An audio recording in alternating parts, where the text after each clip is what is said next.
ভেন্ডি বলুন বা ঢ্যাঁড়স, চলুন একটু ভিন্নভাবে উপস্থাপন করি। হ্যালো এভরিওয়ান, আসসালামু আলাইকুম। Welcome to Ruby's kitchen. সবসময় আসলে একঘেয়েমি খাবার দাবার খেতে খেতে খেতে ইচ্ছে করে না, তাই ভাবলাম রেসিপিটা একটু ভিন্নভাবে করি আর তার সাথে আপনাদের সাথেও রেসিপিটা শেয়ার করি। প্রথমেই আমি গরম পানির মধ্যে ঢ্যাঁড়সগুলোকে দিয়ে 5 মিনিট মতো কুক করে উঠিয়ে নিচ্ছি।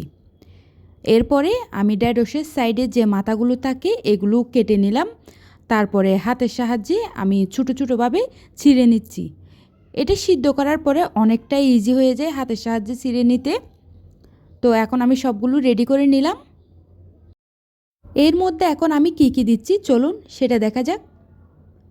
দিয়ে দিচ্ছি এখানে আমি টমেটোটাকে আমি রিং রিং টাইপের করে কেটে নিলাম। পেঁয়াজটাকেও সেম পদ্ধতিতেই কাটলাম। দেন এর মধ্যে আমি দিয়ে দিচ্ছি কাঁচামরিচটাকে আমি একটু কোনাভাবে করে কেটে নিয়েছি। এখন এই পর্যায়ে কিন্তু লবণ এবং সরিষার তেল ধনেপাতা দিয়ে সালাদ হিসেবে সার্ভ করতে পারেন। আমি কিন্তু এটা ঢ্যাঁড়সটা ভাজি করতে যাচ্ছি, তার জন্য ফ্রাই প্যানে পরিমাণ অনুযায়ী তেল দিলাম। তেলটা যখন গরম হয়ে আসবে এর মধ্যে আমি রেডি করে রাখা ভেজিটেবলটা দিয়ে দিচ্ছি। তারপরে দিয়ে দিলাম স্বাদ অনুযায়ী লবণ। সব কিছুকে দিয়ে এখন তেলের মধ্যে হালকা আমি সটি করে নেব। এটা দেখতেই পারতেছেন কতটা সুন্দর এবং অনেকটাই ইউনিক।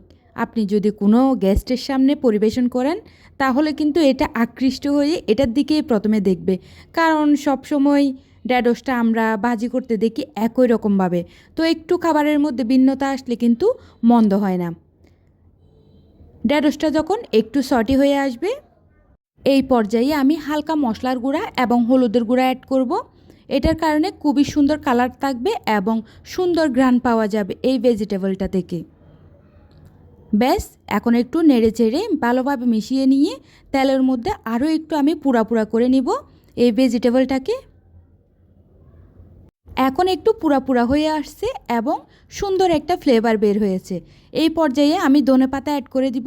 ধনেপাতা দেওয়ার কারণে কিন্তু আরও খুবই সুন্দর ফ্লেভারফুল হবে। আমার কাছে মনে হয় যে কোনো রান্নাবান্নার ক্ষেত্রে শেষের পর্যায়ে গিয়ে ধনেপাতাটা না দিলে যেন রান্নাটা ইনকমপ্লিট থেকে গেছে বলে মনে হয়। তো যাই হোক, আমার এই ঢ্যাঁড়সের ভিন্ন রেসিপিটা আপনাদের কাছে কী রকম লাগলো অবশ্যই কমেন্ট করে জানাবেন। রেসিপিটা ভালো লাগলে লাইক কমেন্ট শেয়ার করবেন এবং তার সাথে বাসায়ও একবার ট্রাই করে দেখবেন। আমি তো বলবো আপনি যাকে করেই খাওয়াবেন এই রেসিপিটা সে কিন্তু আপনার খুবই প্রশংসা করবে এবং তার সাথে বলবেও আল্লাহ বাঁচাইছে, এখন একটা ভিন্ন ধরনের ঢ্যাঁড়সের রেসিপি পেলাম। যাই হোক, সবাই ভালো থাকবেন। আল্লাহ হাফেজ।